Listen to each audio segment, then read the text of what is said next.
नमस्कार। सुर्खियों के बाद बड़ी खबर भोपाल से। आतंकियों के निशाने पर मध्य प्रदेश था। आतंकी संगठनों का सॉफ्ट टारगेट दरअसल एमपी बना हुआ नजर आता है। सिमी, जेएमबी, सुफा, आईएस ऐसे कई आतंकी संगठन मध्य प्रदेश में सक्रिय हैं।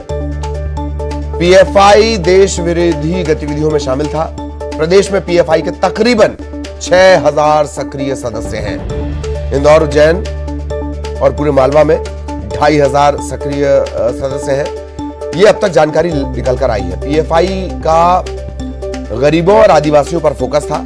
मॉर्निंग वॉक ग्रुप, सुबह घूमने वाला संगठन, मॉर्निंग वॉक ग्रुप बनाकर ये युवाओं का ब्रेन वॉश किया करते थे। कट्टरपंथी विचारधारा का प्रचार कर युवाओं को देश के खिलाफ बरगलाने का काम करते थे। इंदौर, उज्जैन से गिरफ्तार 4 पीएफआई सदस्यों से पूछताछ की जा रही है और चौंकाने वाले खुलासे इसमें सामने आए हैं। इससे पहले सिमी, जेएमबी से जुड़े आतंकियों की गिरफ्तारी, सुफा और आईएस, इससे जुड़ी गतिविधियां सामने आ चुकी हैं। अब जब पीएफआई के 4 जो लीडर हैं, वो जो यहां से गिरफ्तार किए गए हैं, उनसे पूछताछ में सामने आया है 6000 सक्रिय सदस्य हैं। इंदौर, उज्जैन, मालवा, इंदौर, उज्जैन समेत मालवा, पूरा मालवा अंचल, तकरीबन 2500 एक्टिव मेंबर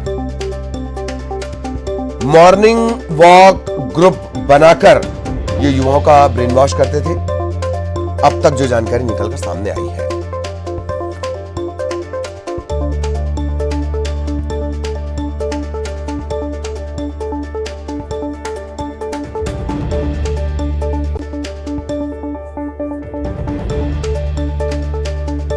तो चौंकाने वाले खुलासे,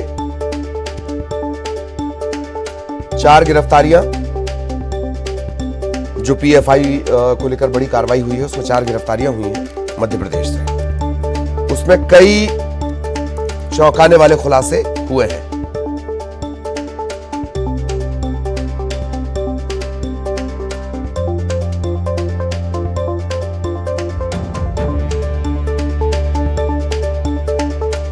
और इस तरह से लगता है कि मध्य प्रदेश जो है वो एक सॉफ्ट टारगेट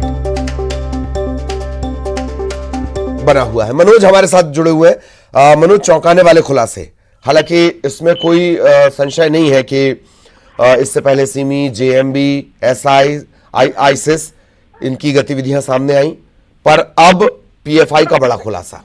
जी जी बिल्कुल। लगातार जो अभी तक जानकारी इस पूरे मामले में मिली है और जो पूछताछ में जो खुलासे हो रहे हैं वो काफी चौंकाने वाले हैं, क्योंकि देश भर में जिस तरीके की गतिविधियां संचालित की जा रही थी उसमें जो मध्य प्रदेश का जो कनेक्शन आया है वो सबसे बड़ा कनेक्शन सामने आया और मध्य प्रदेश में सबसे ज्यादा जो है वो सक्रिय सदस्य बनाने का काम किया जा रहा था। पूरी प्लानिंग की जा रही थी, सम्मेलनों में नए नए सदस्यों को जोड़ा जा रहा था और एक पूरे प्लानिंग के तहत यहाँ से संचालन जो है पूरे देश भर में किया जा रहा था।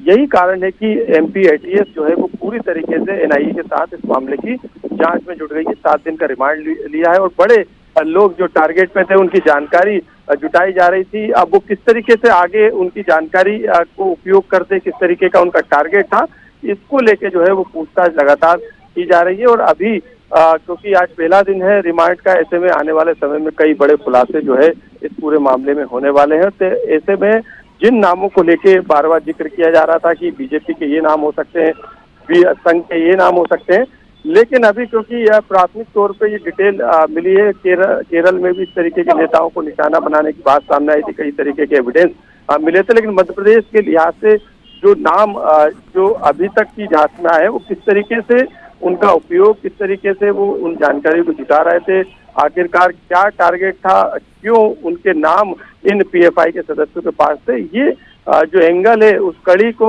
जोड़ने की काम जो है वो जांच एजेंसियां कर रही है। लेकिन ये बात तो है कि मध्य प्रदेश में एक बड़ा नेटवर्क जो है पीएफआई का खड़ा हो चुका है।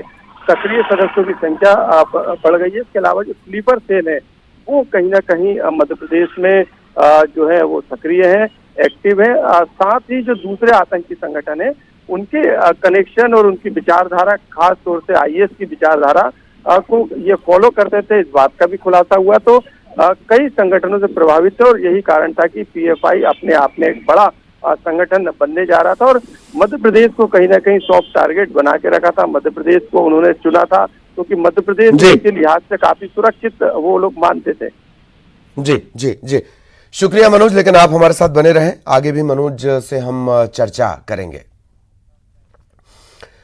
और अब भोपाल से एक और बड़ी खबर, राजधानी में जुड़वा बच्चे लापता हो गए हैं। मां ने पुलिस को रास्ते में बच्चों के लापता होने की कहानी बताई है, लेकिन पुलिस के गले ये कहानी नहीं उतर रही है। बच्चों के लापता होने की कहानी नहीं उतर रही है। हबीबगंज इलाके में पुलिस को बच्चों के कपड़े मिले हैं। अभी इन जुड़वा बच्चों का सुराग नहीं लग पाया है। टीटी नगर थाना पुलिस ने एफआईआर दर्ज कर ली है और अब पड़ताल की जा रही है। जुड़वा बच्चों के लापता होने का ये पूरा मामला है। मनोज लगातार हमारे साथ बने हुए हैं। मनोज, जुड़वा बच्चों के लापता होने का मामला और पुलिस को कहानी पर डाउट, क्या कुछ खास अपडेट? जी बिल्कुल, क्योंकि अभी जो जानकारी न्यूज़ 18 के हाथ लगी है, मौके पे हम लोग मौजूद हैं। यहाँ पे जो कहानी निकल के सामने आई, जो सीसीटीवी फुटेज अभी महिला की निशानदेही पर तलाश की गई, तो महिला जो है वो चूड़ाभट्टी की रहने वाली है। वहां से बच्चों को लेके कल सुबह करीब 4:40 पे निकलती है, नजर भी आ रही है। इसके अलावा जो हबीबगंज का क्षेत्र है वहां पर जो है वो सीसीटीवी कैमरे में नजर भी आ रही है, बस में चढ़ती हुई दिख रही है। बच्चे का जो मूवमेंट था वो माँ के साथ नजर आया। बच्चा जो दोनों जो जुड़वा बच्चे थे माँ के साथ थे, लेकिन इसके बाद ये महिला सुभाष नगर से फिर बस में बैठती है और जो अशोका गार्डन थाना क्षेत्र का इलाका है वहां से होते हुए रंगमहल का बताया जा रहा है, वहां पे इसकी लोकेशन मिलती है, लेकिन बच्चा इसके पास नहीं था।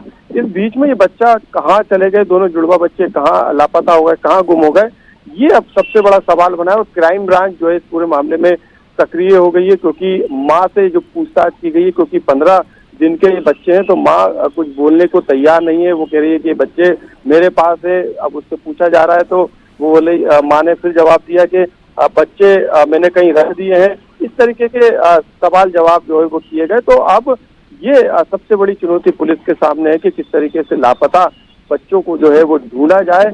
और क्राइम ब्रांच के साथ अलग अलग टीमें उन एरिया को आइडेंटिफाई कर रही है जहां से जो ये महिला है वो बच्चों को लेकर निकली। तो कई तरीके की कहानी सामने निकल कर आ रही, लेकिन अभी सबसे बड़ी चुनौती यही है कि वो आखिर 2 बच्चे गए कहाँ, जुड़वा बच्चे 15 दिन के गए कहाँ। काउंसलिंग की मदद जो है वो अब पुलिस यहाँ पे लेने जा रही है। चलिए, बहुत बहुत शुक्रिया मनोज आपका इस तमाम जानकारी के लिए। आम जनता की सहूलियत के लिए जारी किए जाने वाले हेल्पलाइन नंबर क्या किसी के लिए परेशानी का सबब बन सकते हैं? आज तक आपने ऐसा कोई मामला सुना नहीं होगा, लेकिन दिल्ली के मुख्यमंत्री अरविंद केजरीवाल द्वारा बिजली सब्सिडी को लेकर जारी किया गया एक हेल्पलाइन नंबर मध्य प्रदेश के जबलपुर के एक युवा पायलट के लिए सरदर्द बन गया है। आलम यह है कि जो फोन कॉल दिल्ली सरकार के हेल्पलाइन नंबर में आने थे, वो नंबर और मिस कॉल शहर के युवा पायलट के पर्सनल नंबर पर आ रहे हैं। फहीम का यह कहना है कि जो नंबर बिजली सब्सिडी के लिए केजरीवाल ने जारी किया, उससे मिलता जुलता एक नंबर फहीम के पास भी है। लिहाजा दिल्ली के लोग फहीम को फोन लगाकर मिस कॉल दे रहे हैं। अब उससे फहीम और उसकी पूरी फैमिली परेशान हो चुकी है। कहां से बोल रहे हैं आप? दिल्ली से। अच्छा, मिस कॉल किया था आपने? तो समस्या ये है कि दिल्ली में अरविंद केजरीवाल जी मुख्यमंत्री जी ने एक नंबर जारी किया है इलेक्ट्रिसिटी सब्सिडी के लिए। जो कि नंबर उन्होंने जारी किया है वो मेरे नंबर से बहुत सिमिलर है। तो अब पता नहीं किसी कारणवश पूरे दिल्ली के रहवासियों के जो फ़ोन कॉल और मिस कॉल्स आ रहे हैं वो मेरे नंबर पे आ रहे हैं। अब इसकी मैंने शिकायत दिल्ली सीएम जी केजरीवाल जी के ईमेल के माध्यम से की थी। उनका मुझे रिस्पांस भी आया कि हम इस पर उचित कार्रवाई करेंगे।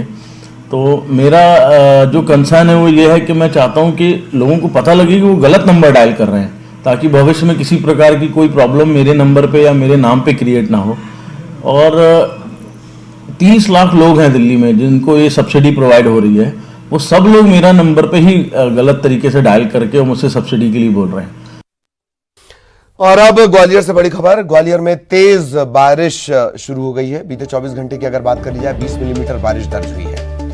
पूरे सीजन की बात कर ली जाए, पूरे मानसून की बात कर ली जाए तो ग्वालियर में 728 मिलीमीटर बारिश हो चुकी है। और कल से फिर लगातार बारिश का सिलसिला ग्वालियर में शुरू हो गया है। बीते 24 घंटे में 20 मिलीमीटर और पूरे सीजन मानसून सीजन में 728 मिलीमीटर बारिश।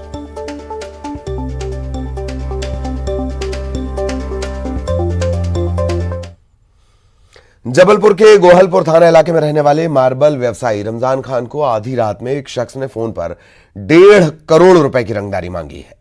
बदमाशों ने फोन पर धमकी देते हुए कहा कि मुंबई में भाई के यहां से बोल रहे हैं, भाई को उनसे 1.5 करोड़ रुपए चाहिए। फोन करने वाले ने कहा कि अगर पैसे नहीं मिले तो वो उनके घर पर बम से हमला करवा देंगे। शिकायत के बाद क्राइम ब्रांच की टीम ने 3 लोगों को गिरफ्तार किया है, जिन्होंने फोन पर धमकी दी थी। ये कहा कि हम मुंबई से बात कर रहे हैं और कोई भाई है जो इनसे 1.5 करोड़ रुपए की फिरौती की मांगने की बात कही है। जिस बात की शिकायत हमने गोहलपुर थाने में की थी और कल हम लोगों को जानकारी लगी कि उन लोगों को गोहलपुर थाने द्वारा गिरफ्तार कर लिया गया है, जिसमें से एक लड़का गढ़ा था और बाकी 2 लड़का अमखेरा क्षेत्र के हैं और प्रशासन हमारा सहयोग कर रहा है।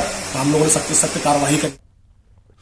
जबलपुर में शॉर्टकट से पैसा कमाने के लालच में कई लोग ठगी का शिकार हो चुके हैं। इसके बावजूद लोगों का लालच कम नहीं हो रहा है, उन्हें नुकसान उठाना पड़ रहा है। ताजा मामला गढ़ा थाने का। जालसाजों ने शेयर मार्केट में इन्वेस्ट कर लाखों रुपए कमाने का झांसा दिया। मेडिकल शॉप कर्मचारी को 25 लाख का चूना लगा दिया। पीड़ित को जब तक ठगी का पता चला तब तक कंपनी के कर्मचारी दफ्तर बंद करके गायब हो गए। पीड़ित ने इसकी शिकायत ओमती थाने में दर्ज करवाई है। पुलिस धोखाधड़ी करने वालों की तलाश कर रही है।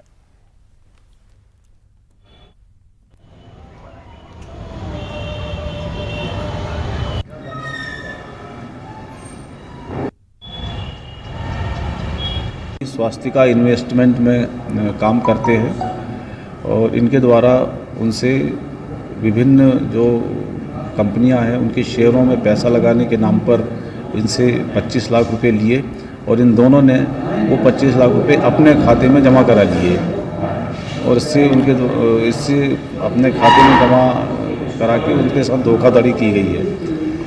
यह शिकायत थाने में प्राप्त होने पर इसकी जांच की गई और जांच में ये बात सही पाए जाने पर दोनों ही के विरुद्ध अपराध धारा 420, 409 IPC का एक। इधर बुरहानपुर के नेपानगर असीरगढ़ रोड पर वन विभाग के कर्मचारी सादी वर्दी में चेकिंग कर रहे थे। इसी बीच एक 4 पहिया वाहन को वन कर्मियों ने रोका। ये पुलिसकर्मी का वाहन था। अपना वाहन रोकने से इसे गुस्सा आया और वन कर्मियों से बहस करने लगा। इस दौरान राहगीरों ने इसका वीडियो बनाया, सोशल मीडिया पर अपलोड कर दिया और अब ये जमकर वायरल हो रहा है। बुला डिप्टी को यहाँ बुला, पहले विशाल। हाँ तुम बैठो।